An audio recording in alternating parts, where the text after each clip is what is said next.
Ito yung sa akin. Inuunti-unti ko na siyang formahan. Kasi ang daming factory dyan. Malalaking factory gaya nun. Hanmi, pagawaan ng mga gamot. Biging pera din to. Morning mga kachamba. So dito tayo ngayon sa company namin. Dito sa factory area. Samahan nyo ako at itutur ko kayo dito. Kung napapansin nyo itong lugar na to, dito gumawa ng reels yung nakaubad ako. Ayan, kung makikita nyo, wala na yung snow dito sa gitna. Gawa nung ginilid na nga namin. Ayan na siya.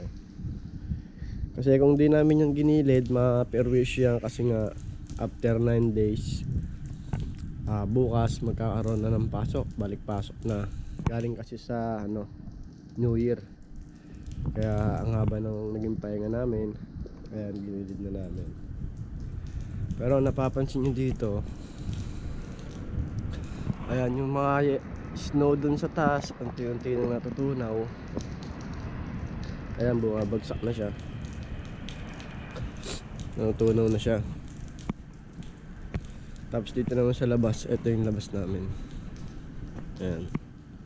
So pag may pasok yan, punong-puno yan ng mga kotse. Kasi ang daming factory dyan. Malalaking factory gaya nun.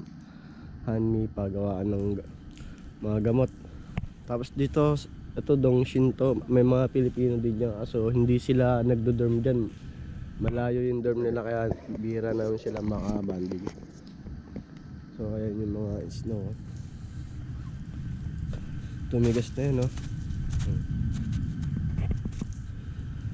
Yung dun sa mga part na yun, yung iba halos wala na, no? Ayan.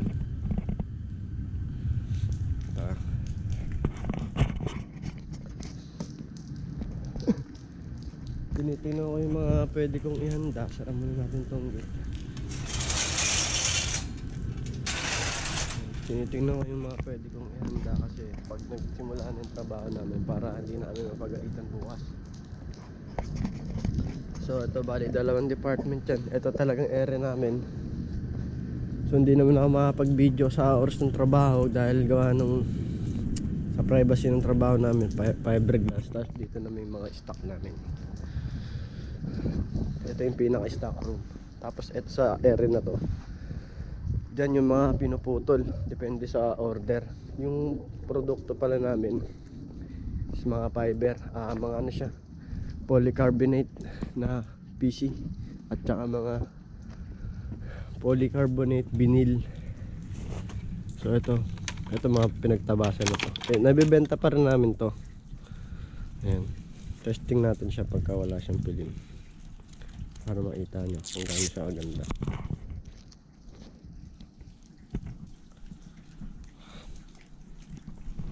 So ito, nagiging pera din to.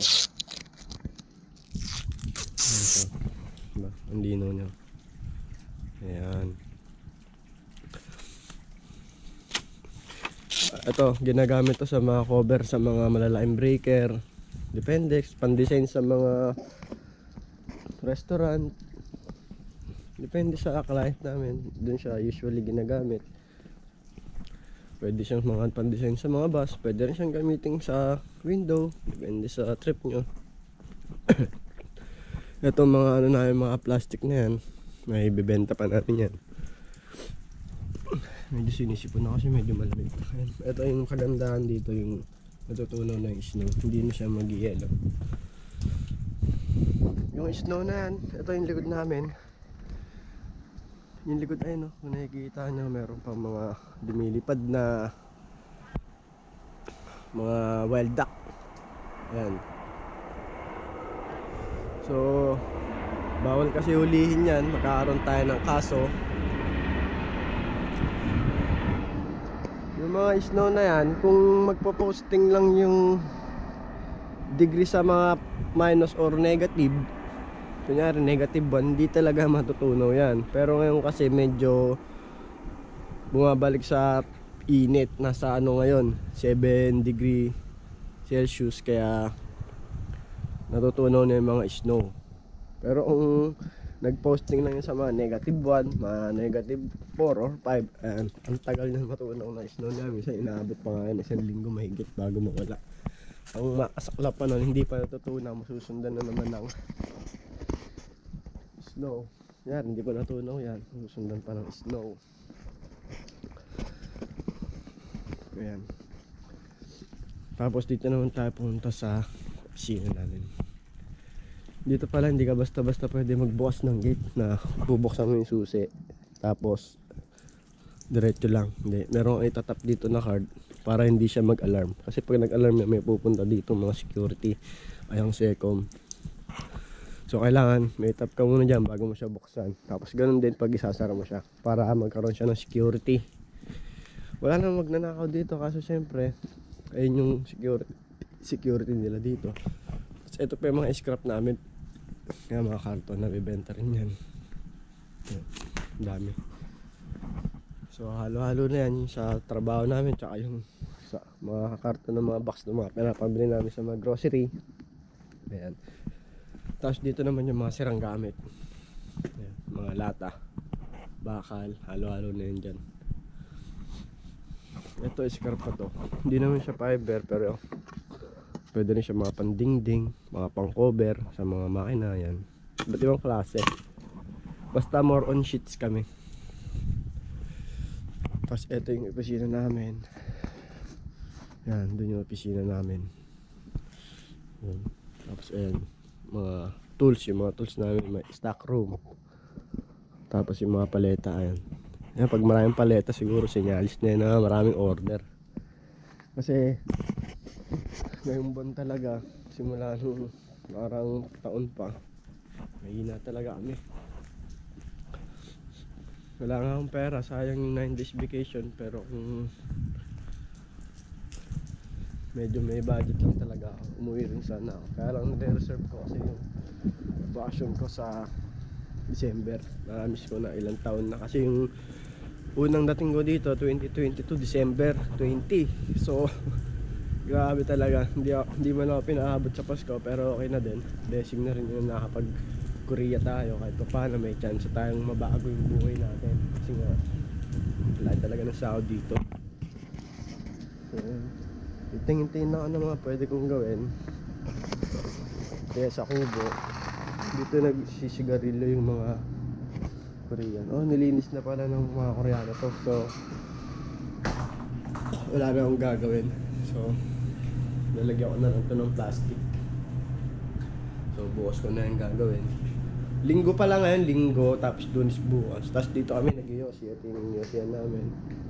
Pag sobrang lamig, pinubuksan namin tong heater. Try natin buksan, pakita ko sa inyo paano siya naggumagana. Buti mo lang yan, depende sa minutes. Tapos magbabaga na to. So tayo natin habang nagbabaga siya. Ayun o, nag-uunti-unti na siya magbaga.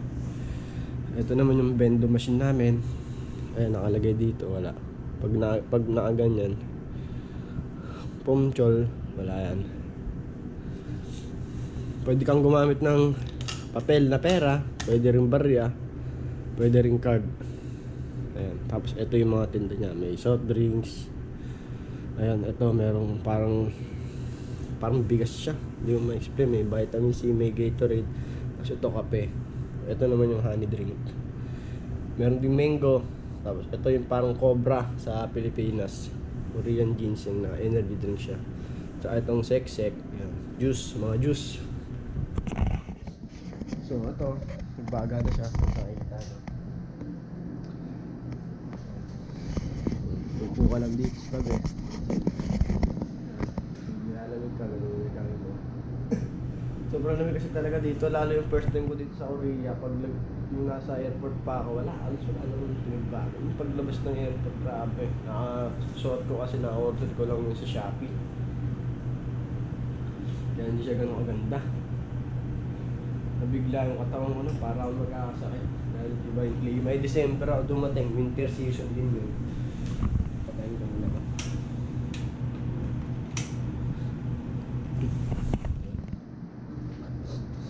Tapos tayo ulit. Kaya medyo malawak din. Tapos ito may mga bike kami doon. Ito pala maganda itong mga bike na to kasi nabili lang namin to sa online dito, parang OLX dun sa Pilipinas. Mura lang nung bili ko sa bike ko. Ang kaganda ng mga brand, Giant, maayos pa, mga disc brake yan, mga hydraulic yan, Giant din. Ito yung sa akin, inuunti-unti ko na siyang forman. Magsasama kami nito pagka medyo mainit na, may gagawin kaming vlog niyan siyempre. So hindi ko siya masyado nalinis gawa nung busy, tsaka hindi ko pa rin naman siya pwedeng gamitin dahil nga malamig. Sasampalin ka lang ng malamig na hangin yan. So nabili ko lang yan sa online ng 100,000 Korean won. Kung i-convert natin sa Philippine money, nasa ano lang, 4,000 lang. Napakamura, diba? Tapos alloy na siya. Ang ganda, hinatid pa sa akin yan, napakabait ng seller. Yung mga ibang bike doon 200,000 lang, depende sa brand. Pero okay na ako doon. Goods na ako doon. Tapos ito, ayusin ko ito mamaya. Yung mga calcium, panunaw yan. Kaya mag-snow bukas, pwede na magsaboy yan ngayon para hindi na siya mag-yellow, hindi na mabuo. Tapos ito, yan yung mga lagay ng mga diesel namin. Yan, pag summer, dyan yung buolo namin. Okay. Tapos ito, public CR. Yung sa mga nagdi-deliver, yan, yan sila pupunta. Yan. Meron kami CR sa taas. So ito yung sa amin second floor, yung pinaka namin accommodation. So medyo makalat pa siya, may mga karton. Tapos na-segregate din yung mga basura namin dyan. So abangan nyo naman next vlog. Tutur ko kayo sa aming pre-accommodation.